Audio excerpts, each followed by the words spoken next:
அதிமுகவை பற்றி பேச நடிகர் கமலஹாசனுக்கு தகுதி இல்லை என்றும் ஆதாரமற்ற குற்றச்சாட்டுகளை அரசின் மீது அவர் சுமத்தி வருவதாகவும் அமைச்சர்கள் சி.வி. சண்முகம், ஜெயக்குமார் மற்றும் செல்லூர் ராஜு தெரிவித்துள்ளனர்.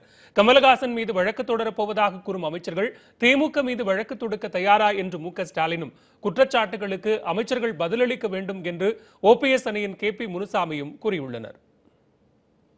கிரானாலஜியை தப்பா சொல்றீங்க. முதல்ல சொன்னது நான் தான்.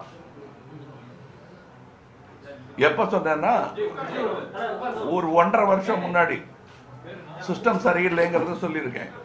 இப்ப மறுபடியும் அதை வழிமுறையிடாங்க. ரொம்ப நன்றி, நீங்களும் சொல்றீங்களே நன்றின்னு சொல்லியிருக்கேன். அதை மாற்றி சொல்லாதீங்க. ஜனநாயகத்தில் என்ன ஒரு சார்பாக தான் பேசணும் இருக்குதா? ஜனநாயகத்தில் குற்றச்சாட்டு சொன்னால் அந்த குற்றச்சாட்டுக்கு பதில் சொல்லக்கூடாதுன்னு இருக்குதா? இவர் ஆட்சியில் இருக்கும்போது நடிகர்களை மிரட்டி முதலமைச்சர் மாநாட்டில் பேசும்போது அன்னைக்கு எங்கே போனார் இந்த கமலஹாசன்? அன்னைக்கு கேட்க வேண்டியது தானே, அன்னைக்கு குரல் கொடுக்க வேண்டியது தானே. அன்னைக்கு அந்த மேடையில் தைரியமாக குரல் கொடுத்தது திரைப்பட நடிகர் அஜித். அவருக்கு இருந்த தைரியம் இன்னைக்கு அந்த கமலஹாசனுக்கு ஏன் அன்னைக்கு இல்லை? இன்னைக்கு யாருடைய ஊதுகோலாக இன்னைக்கு பேசுறதுக்குலாம் நாங்கள் பதில் சொல்லக்கூடாதா? ஜனநாயகத்தில் குற்றச்சாட்டுக்கு பதில் சொல்கிற உரிமை அத்தனை உரிமை எங்களுக்கு இருக்குது. நீ முறையாக குற்றச்சாட்டு ஆதாரத்தோடு சொல்லுங்கள், நாங்கள் ஆதாரத்துக்கு பதில் சொல்கிறோம். அது இல்லாமல் நீ பொதுவாக சொன்னால் நாங்கள் சொல்ல தான் செய்வோம். உன்னுடைய முதுகில் 1000 அழுக்க வச்சுக்கிட்டு எங்களை பற்றி பேசுறதுக்கு அருகதே இல்லாத ஒரு மனுஷன் கமலஹாசன். புரட்சி தலைவி அம்மா அவர்கள் இருக்கும்போது வாயை பொத்தி கொண்டிருந்த கமல் இன்றைக்கு வாய் திறப்பது வேடிக்கையாக இருக்கின்றது. அன்றைக்கே வாய் திறந்திருக்கலாம்.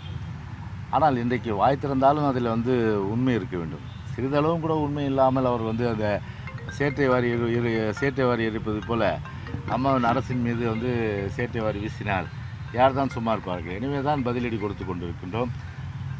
அவர்கள் தைரியம் இருந்தால் அரசியலுக்கு இந்த கருத்தை சொல்லிட்டோம்.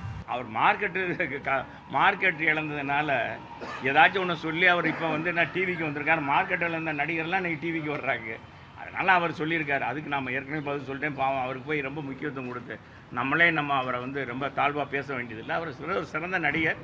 பேசாமல் அவர் ஒட்டுமொத்தமாக பேசாமல் இருந்துட்டு போனால் அவர் ஏதாச்சும் விளம்பரம் தேடுறதுக்காக எங்களை பற்றி குறை சொல்ல இது வழக்கமாக போச்சா? தமிழக அரசை பற்றி குறை சொல்வது என்று வழக்கமாகி விட்டார்கள். கமலஹாசன் மீது வழக்கு போடுவேன் என்று சொல்லக்கூடிய அந்த தைரியம், அந்த பிரச்சாரம் இன்றைக்கு திராவிட முன்னேற்ற கழகத்தின் சார்பில் நாங்கள் எடுத்து வைக்கக்கூடிய இந்த ஊழல் குற்றச்சாட்டுகள் சொல்லிக் கொண்டிருக்கக்கூடிய எங்கள் மீது அவர்கள் வழக்கு போட தயாராக இருக்கிறாரா?